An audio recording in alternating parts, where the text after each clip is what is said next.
Hello viewers, আসসালামু আলাইকুম। জাকুস কিচেনে আপনাদেরকে স্বাগতম। আশা করি সবাই অনেক বেশি ভালো আছেন। প্রতিদিনের মতো আবারও নতুন একটি রেসিপি নিয়ে আপনাদের সামনে হাজির হলাম। আপনাদের জন্য আজকে নিয়ে এলাম চিকেন ঝাল ফ্রাইয়ের রেসিপি। চলুন তাহলে কথা না বাড়িয়ে মূল রেসিপিতে চলে যাই। চিকেন ঝাল ফ্রাইয়ের জন্য সবার প্রথমে একটি দেশি মুরগি এভাবে রেগুলার পিস করে কেটে নিয়েছি।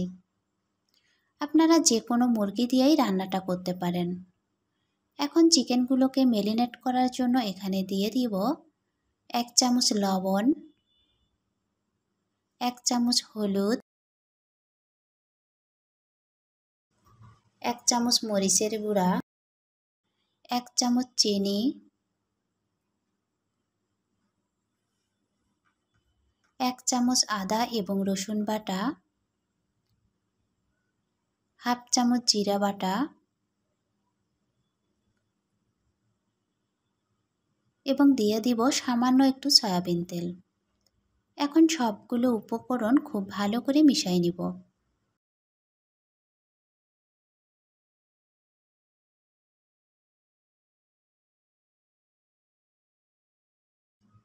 মেশানো হয়ে গেছে। এখন এগুলোকে রেস্টে রেখে দিব আধা ঘন্টার জন্য। আধা ঘন্টা পর একটি কড়াইয়ে দিয়ে দিব পর্যাপ্ত পরিমাণে সয়াবিন তেল।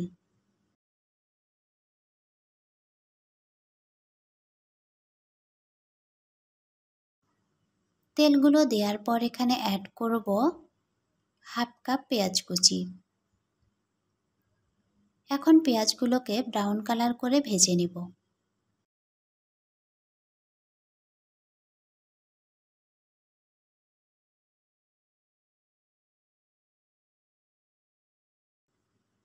পেঁয়াজগুলো ভাজা হয়ে গেছে। এখন এগুলোকে উঠাই নিব। পরবর্তীতে আবার এগুলোকে ইউজ করব।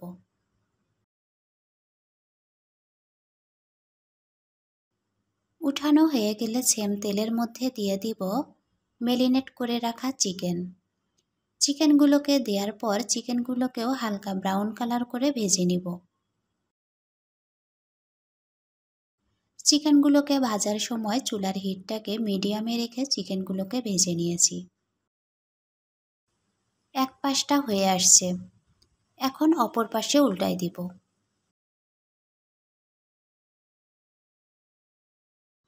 এভাবে উল্টিয়ে পাল্টিয়ে দুই পাশটা খুব ভালো করে ভেজে নিব।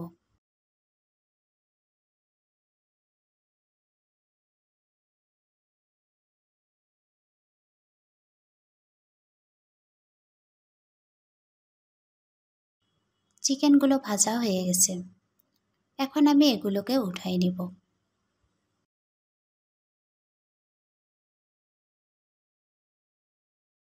উঠানো হয়ে গেলে সেম তেলের মধ্যে দিয়ে দিব 2 টুকরো তেজপাতা এবং হাফ কাপ পেঁয়াজ কুচি।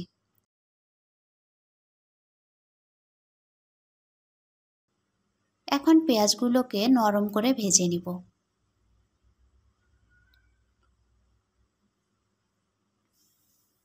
পেঁয়াজগুলো নরম হয়ে আসছে। এখন এখানে কিছু মশলা অ্যাড করব। দিয়ে দিব 1 চামচ আদা এবং রসুন বাটা, 1 চামচ জিরা বাটা, 1 চামচ হলুদের গুঁড়া এবং দিয়ে দিব 1.5 চামচ মরিচের গুঁড়া। এখন আবারও এগুলোকে 1 মিনিটের মতো ভেজে নিব, যাতে করে আদা এবং রসুনের কাঁচা গন্ধটা চলে যায়। ভাজা হয়ে গেছে। এখন মশলাগুলো যেন পুড়ে না যায় এজন্য দিয়ে দিব সামান্য একটু পানি। এখন আবারও মশলাগুলোকে খুব ভালো করে কষায় নেব।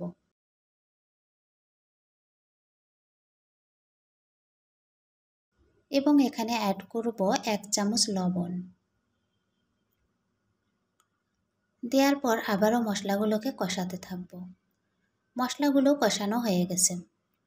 এখন এখানে দিয়ে দিব ভেজে রাখা চিকেনগুলোকে দেওয়ার পর আবারও খুব ভালো করে কষায় নিব, যতক্ষণ না পানিগুলো শুকিয়ে আসছে।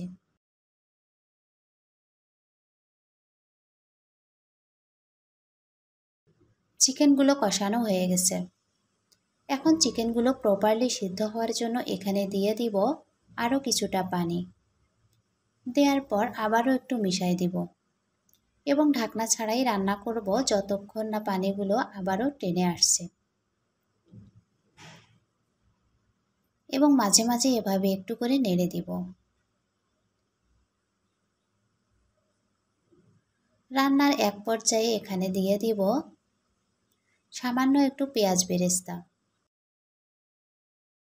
পেঁয়াজ বেরেস্তাগুলো দেওয়ার পর আবারও একটু মিশাই দিব। আপনারা চাইলে এখানে সামান্য একটু টমেটো সসও ইউজ করতে পারেন। ফাইনালি রান্নাটা অলমোস্ট কমপ্লিট। এখন আমি এগুলোকে সার্ভ করব। আজকের এই সহজ রেসিপিটি যদি আপনাদেরকে ভালো লাগে তাহলে লাইক, কমেন্ট অ্যান্ড শেয়ার করে দিবেন। যারা আমার চ্যানেলটি সাবস্ক্রাইব করেছেন তাদেরকে অসংখ্য ধন্যবাদ, এবং যারা এখনও সাবস্ক্রাইব করেন নাই প্লিজ সাবস্ক্রাইব মাই চ্যানেল। আমার পাশে থাকার জন্য সবাইকে অসংখ্য ধন্যবাদ।